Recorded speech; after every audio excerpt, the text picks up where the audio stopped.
Hey, that is a good sounding guitar. Check that out. Look at that. Tone Junkie custom guitars coming to a store near you. Just kidding. It's just a sticker. I just put a little sticker on there. You could put a sticker on any guitar. Transform it into whatever brand you want. This is actually a vintage brand, and it's really cool. You know, it does exactly what you would expect. Okay, don't get, all right. Today we're going to talk about how to edit pickups. That's what you would expect. Today we're going to talk about how to edit your pickups, how to model your pickups on any modeler. Any modeler. You can change the sound of your pickups.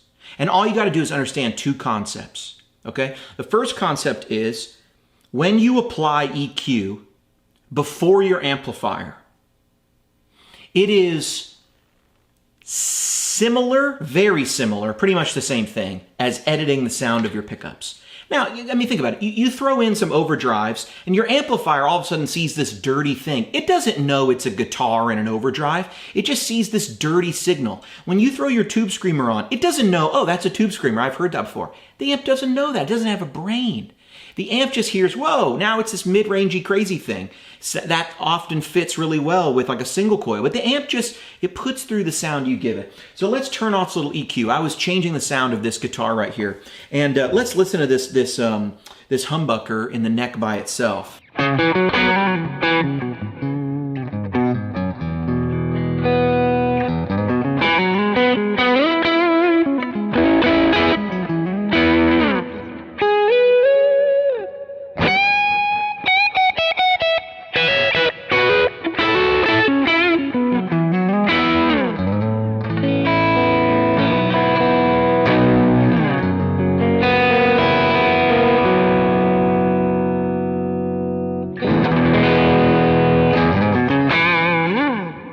Nice, Gibson-y, warm, already a little bit bright. Now what I'm going to do, I'm going to add this EQ, okay? And all you got to do, first tip, when you add EQ before the amp, which is what I'm doing on the Kemper, this will work on any modeler. Just on the Helix, on the Quad Cortex, on the Axe FX, Tone X, whatever. Get that EQ before the amp model. Just bring that effect to the front or use an outboard EQ to do it. And you can change your sound to sound like something like this.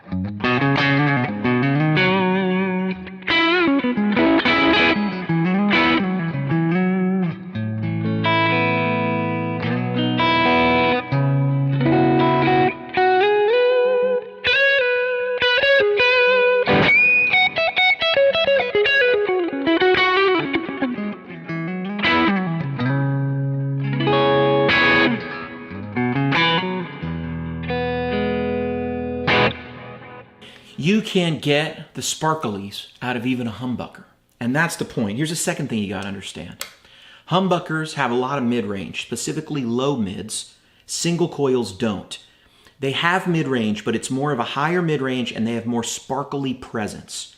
When you understand that, you can hear what I just said there, and then you can change this type of pickup into another type of pickup. So if this pickup here, this humbucker, has too much in the mids, specifically too much in the low mids, and not enough sparklies up high, and I might even want to add a little upper mids, then I know how to turn this into a single coil. So what I'm going to do is I'm going to turn on my EQ here. Now, let me give you a general rule of thumb. With a humbucker, you're going to want to, with a guitar pickup, you're not going to need a lot of information below 100 hertz.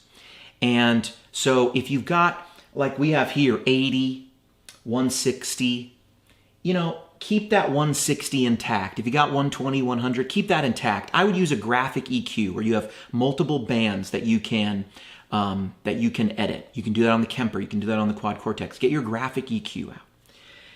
Add a tiny bit near 100, 120, whatever. Now when you get to this 250 to about 650 range, 250 to 650, 750, that's where we want to reduce stuff.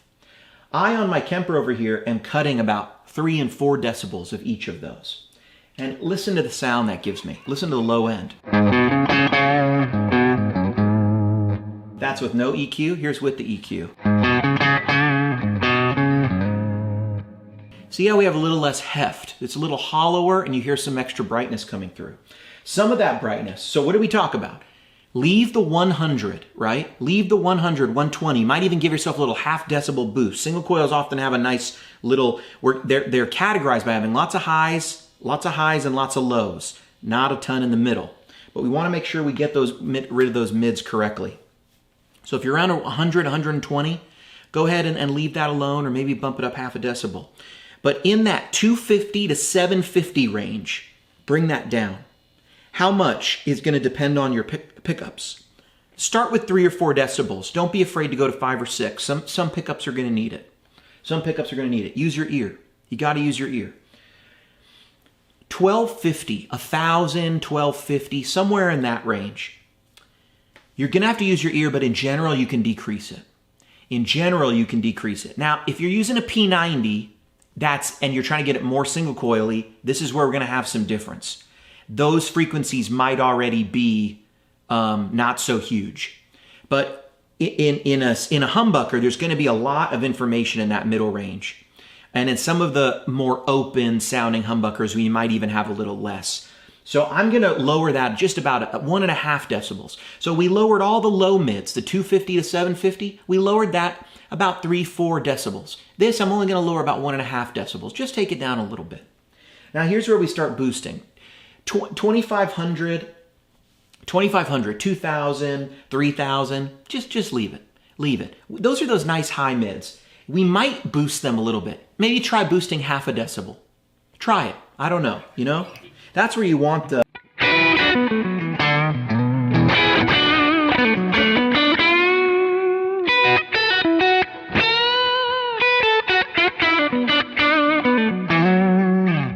Here's my 250, my 2,500, sorry, if I scoop it way out. See, we lost that whiny cry. That whiny cry, it's like a wah type sound. We lost that. I want to leave that alone. I'm just going to leave it. Just leave it alone.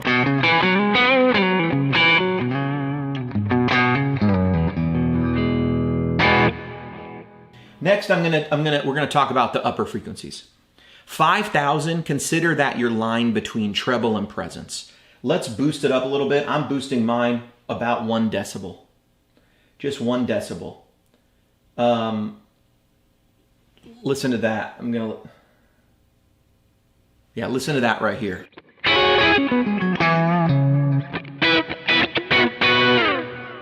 Here's what happens when I cut it way out.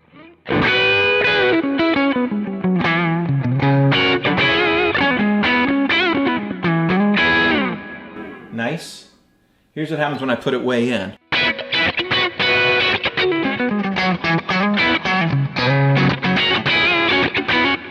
It's the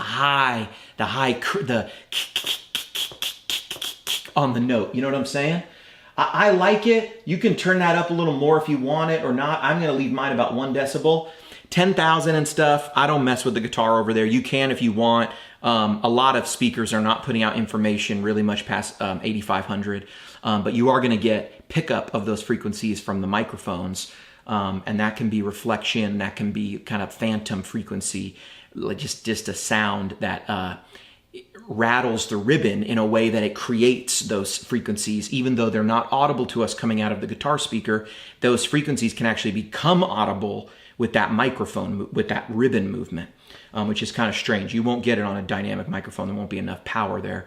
But you'll get, the ribbon is recreating frequencies, accenting some. It'll actually create movement up there, create frequencies where it's hearing them, even if the guitar speaker's not technically producing them. Although I think we know the guitar speaker must be producing something up there, but they're getting accented. They're getting boosted, amplified with a ribbon often. And so that's where you get a lot of that extra presence, that airiness that you just get, which really brings the guitar to life, because those are the frequencies that tell you something's in front of you, as opposed to, you cut those things out and it's something's behind you. That's why things far away sound darker. You can hear that, and why something that close to you reverberates very quickly. The ears tell you everything you need to know. They actually tell you location. The point of hearing is to know where something is. Music is a happy accident of the universe. We get to enjoy harmony, but the point of hearing is to tell you where something is near you. And so even though we think of stereo as left-right, it is. Really the important thing is front and back, and that's an EQ shift, which is quite interesting when you think about it. But anyway, we're gonna turn these into this sound here. Here was my thicker sound.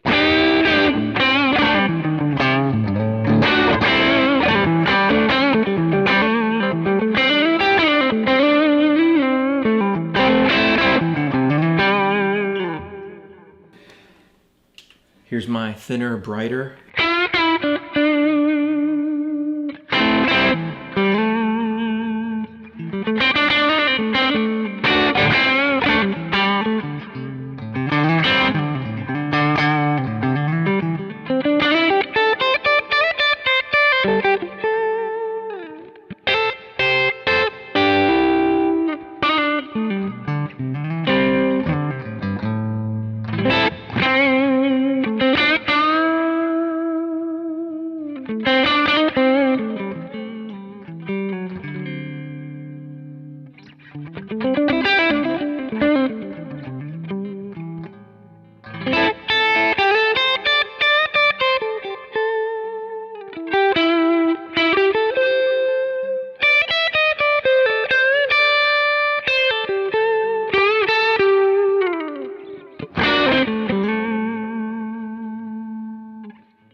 Man, I love the give fiddle.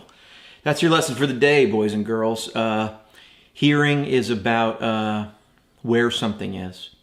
Bright sparklies put it in front of you. Warmies put it somewhere a little further back, and they tell you that something's hefty, big, wanting to devour you like a bear's growl. Roar, you know? Roar. You know what I'm saying? You know what I'm saying? Now something's a little slithery and trying to get you. We just went from a big bear to a little cat. You know what I'm saying?